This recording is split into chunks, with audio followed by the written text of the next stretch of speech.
The US government under the Trump administration actually imposed a ban on 43 countries to travel to the United States, right? And also one more thing, the Trump has been administration has been introducing a lot of tariffs on various countries and various sectors around the world.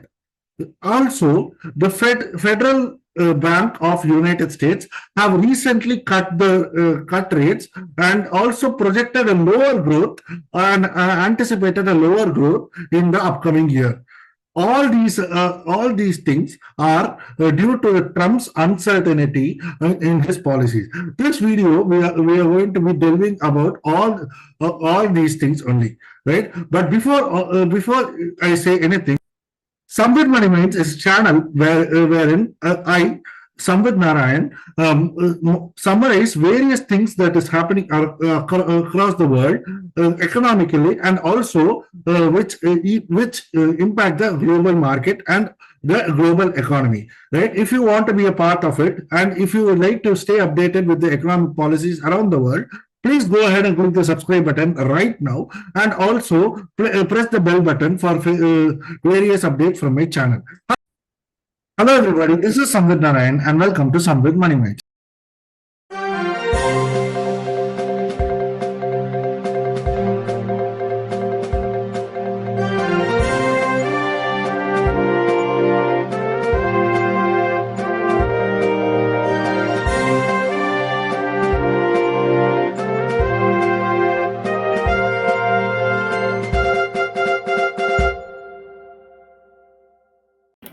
So, as I told you in the introduction clipping, President Donald Trump has introduced a lot of restrictions.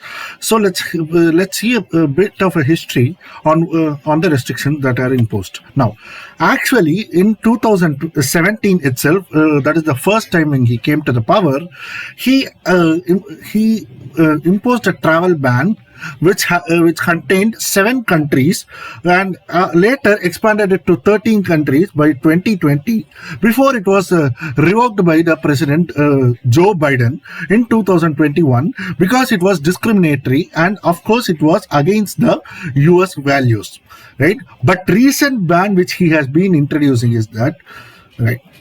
So you might ask me what are the 7 countries that had been restricted. It included Pakistan, Somalia, North Korea, and various other countries, which actually was targeting or imposing a ban against the Muslim majority countries in order to enter into United States, right? So. So the summary of the history is that in 2017, initially the ban was imposed on 7 countries, and later it expanded to 13 countries by 2020. Because of this, and this ban was against the US values, or it was inconsistent and discriminatory with the US values. Joe Biden, the next president after Donald Trump, actually revoked that particular ban. Now, the recent ban that has been introduced is that there are going to be 3 lists for that particular ban.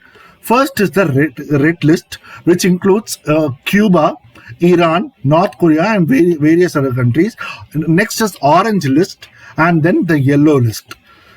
This is similar to 2017 travel ban, facing concerns from the affected nations. The people living in the red list countries are cannot travel to the United States at all, right?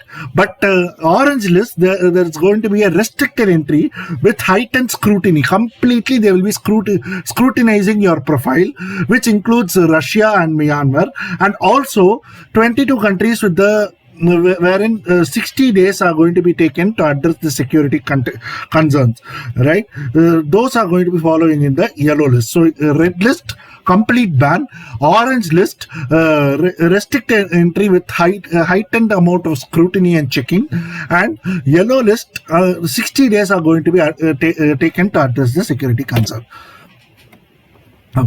This particular image, if you want, you can pause the video right here, which states about the complete list of the red list. Of the countries in red list, orange list, and yellow list. As you can see, the famous countries are Afghanistan, Bhutan, Cuba, Libya, North Korea, and Somalia, Sudan, and Yemen. Right? So this is going to be similar to the 2017 ban, because Somalia and Yemen were actually included in the 2017 ban. And orange list, you have Myanmar, Pakistan, Russia, right? Turkmenistan, South Sudan, and yellow list, you have Angola, Benin, and Democratic Republic of Congo, Zimbabwe, and 22 countries, right? So on the whole, put together, he has imposed a ban on 43 countries. But we are fortunate, Indians are fortunate, that we are not a part of any of the list, right? So, and then the tariff policies which were introduced by Donald Trump.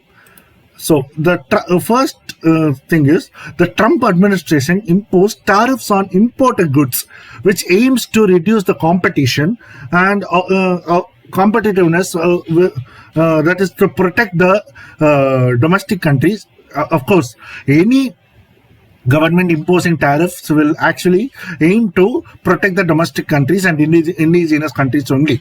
And also, which is going to be reducing the trade deficit. Right? And also, one more thing, the global impact is going to be, the tariffs were a part of border strategy to reshape the international trade relations.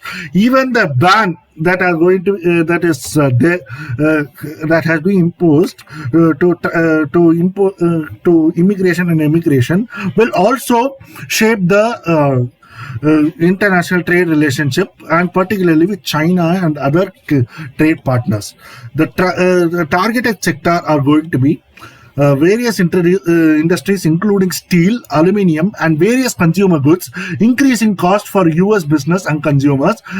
So imported goods, the cost is going to be increasing, and export of the goods, the cost is going to be low. Right? So the tariffs are only a restriction for import and not for export. So the imported goods, the export to the US is actually costlier, and more importantly, in the United States, the imported goods are going to be costlier. Right? Particularly in these sectors of steel, aluminium, and various other consumer goods. Now, the federal rate cut.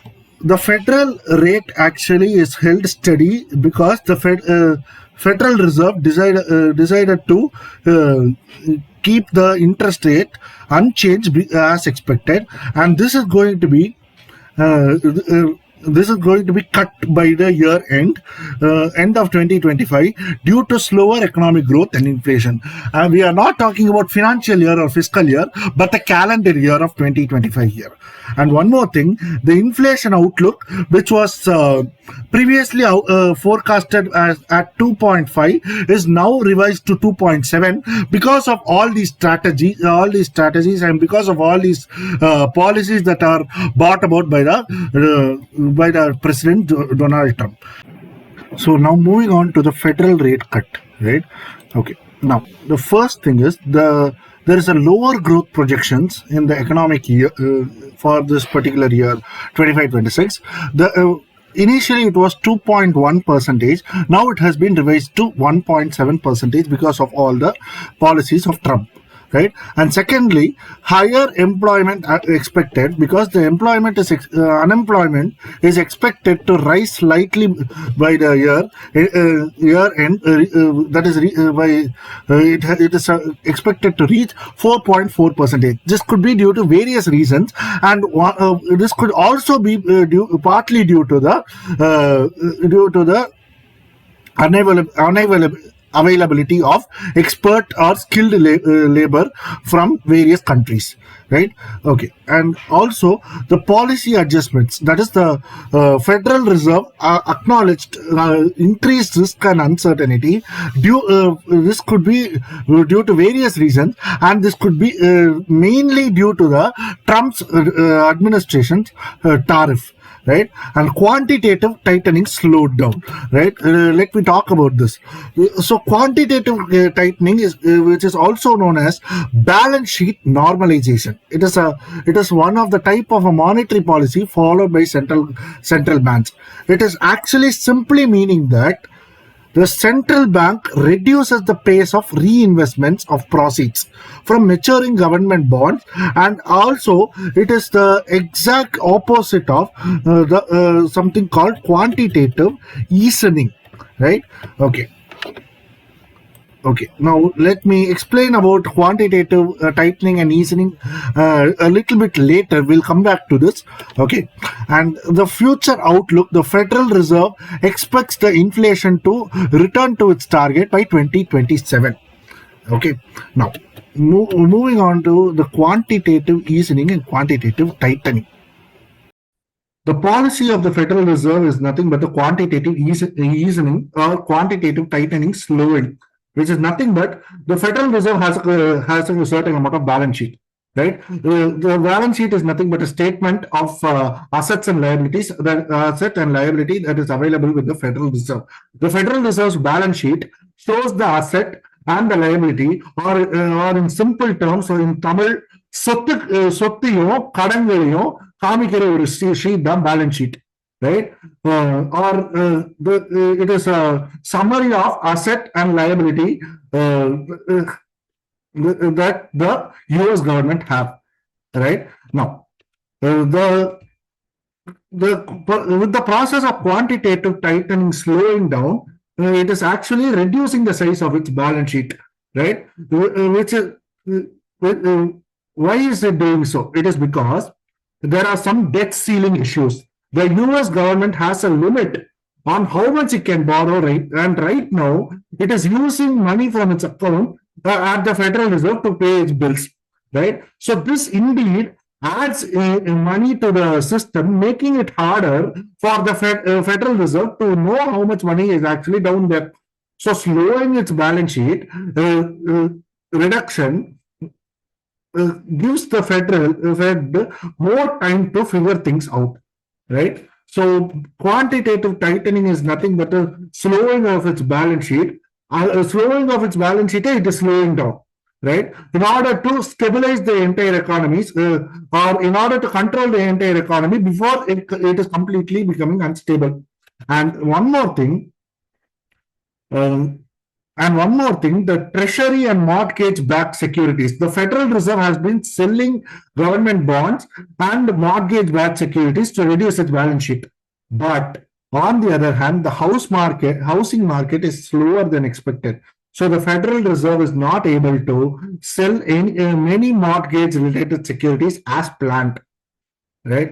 And main thing is the Federal Reserve has been removing extra money from the system to help control inflation, but it does not want to go far and upset the economy. So slowing down gives it more flexibility, and also makes the economy more stable. So in simple terms, in a layman terms, the Federal Reserve is taking it a bit slower with reducing the balance sheet to make sure that the economy does not go out of the hands of the control of Federal Reserve, especially with the issues around the government's borrowing limit. So consolidating the entire discussion about United States, the Trump is making the economy more unstable by imposing tariffs and also paying his bills out of the government's balance sheet.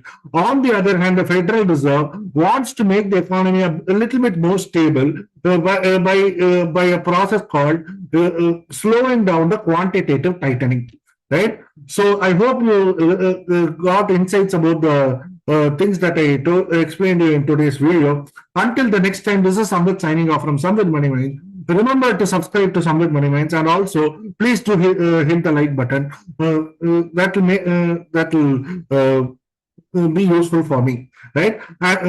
So until next time, this is Samvid signing off from Samvid Money Minds. Hoping to meet you soon in another interesting video. Goodbye.